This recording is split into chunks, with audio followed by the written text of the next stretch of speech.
Shannon Sharpe did not hold back as he called out several of Caitlin Clark's haters after her newest record-breaking performance.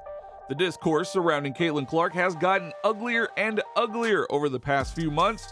Some even called Caitlin the Great White Hype, insinuating that she is only popular because of the color of her skin rather than her actual skill set. Now, of course, anyone who knows anything about ball understands that Caitlin is a superstar and the clear face of the WNBA. However, this has not stopped her haters from downplaying her accomplishments. But Shannon Sharpe has clearly had enough of her haters as Caitlin continues to break records. By the end of this video, you will see why Caitlin haters are extremely in the wrong. Shannon didn't mince any words when addressing these haters. Hey, I gotta ask y'all a question. Y'all still think she the Great White Hype? Yeah, she had a good game. Her and Enrique was going at it, boy. He can play. Yeah, her and Enrique It was ain't going hype. at it. Y'all said the same thing about Larry Bird. Y'all said the same thing about Luka. It ain't hype. They can legitimately play. Caitlin has been on a roll since coming back from the break. Against the Seattle Storm, she broke multiple records, both franchise and league-wide, including Tisha Penicheiro's WNBA rookie record for the most assists. Naturally, she broke the record before halftime, and she only needed 28 games to do it. Her first match back was against Diana Taurasi and her Mercury team. Caitlin dominated the game. Her performance might be one of those performances that we look back on in a few years and think, yeah, that's when Caitlin really found her groove in the league. In the first half against the Mercury, Caitlin tallied 16 points on 55.6% shooting, which included 3 triples with 5 assists and 4 rebounds. It's just complete and utter dominance. She also made some WNBA history in the process. Caitlin became the first player in WNBA history to score at least 450 points and tally at least 200 assists in a rookie season. Only 5 other players in league history have achieved that feat in any other year of their careers. Caitlin finished the game with 29 points, 5 rebounds, and 10 assists on 50% shooting from the field. And then with the entire world watching, the showdown between Angel Reese and Caitlin Clark, she came out and dominated. Caitlin scored a career-high 31 points to lift the Indiana Fever past Angel Reese and the Chicago Sky 100-81. Caitlin hit 5 three-pointers and dished out 12 assists to become the first rookie in WNBA history to score at least 30 points and 10 assists in a single game. But there's a lot of women that was on ESPN that had a lot to say earlier about this. They gone quiet now. You say they quiet? Y'all quiet now. Now I want somebody to send that to you, because you know who I'm talking about. I ain't gonna call your name, but you know who y'all. Y'all had a lot to say early. Y'all had a lot to say early. Shannon Sharpe is, of course, referencing all of the people who were trying their hardest to make Angel Reese the Rookie of the Year.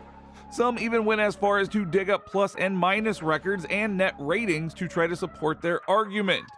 Also went a little deeper, and I looked at plus minus, and I also look at net rating. And when you look at that, Angel Reese has to get the nod. Now, I know it's not a popular position to take, because Angel Reese has to do the dirty work. I have said it's not sexy to have to battle and rebound inside. Or use the fact that Angel's team was higher in the standings to back their claim that she should win the award. My Rookie of the Year is going to go based on the standings. Okay. Because I think that is how you have the opportunity to measure impact. And the sky's right above them. And the Sky right now are in the playoffs, so you'd have to give the nod in my mind to Angel Reese. Look, the double-double streak that she's rocking and rolling, chasing down, 12 double-doubles to start is the record. Conveniently, the standings argument is no longer used now that Caitlin's team is ahead of the Chicago Sky. Shannon might also be referring to former players like Cheryl Swoops, who have made it their mission to hate on Caitlin. Make no mistake about it, I'm talking to you. You know who you are. One of you was a former coach.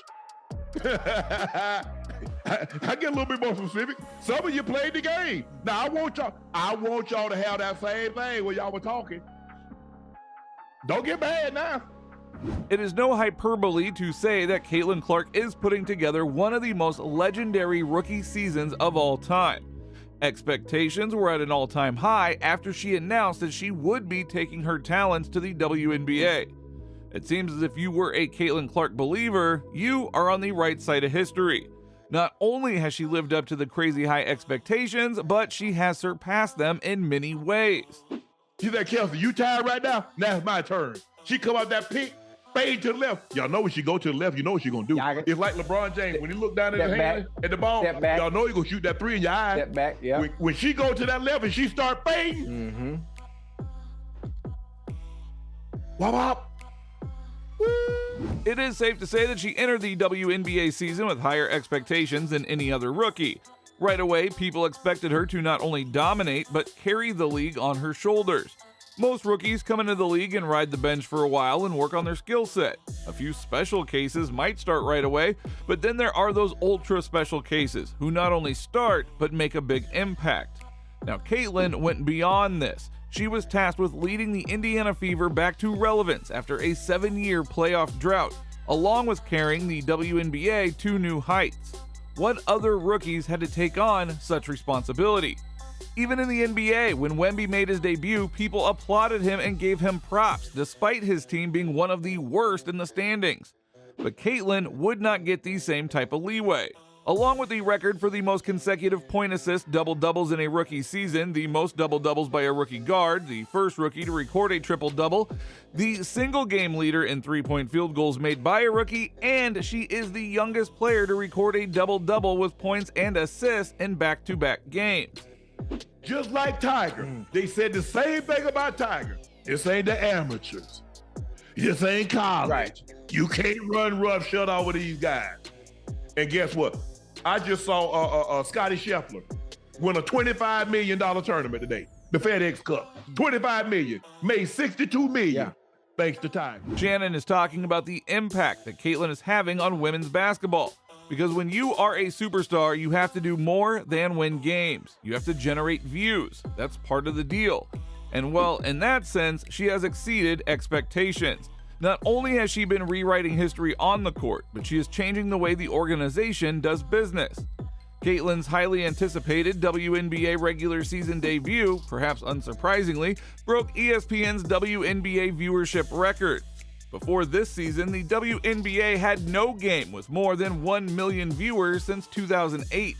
The Indiana Fever rookie scored 20 points as 2.1 million fans watched across ESPN2, ESPN Plus, and Disney Plus.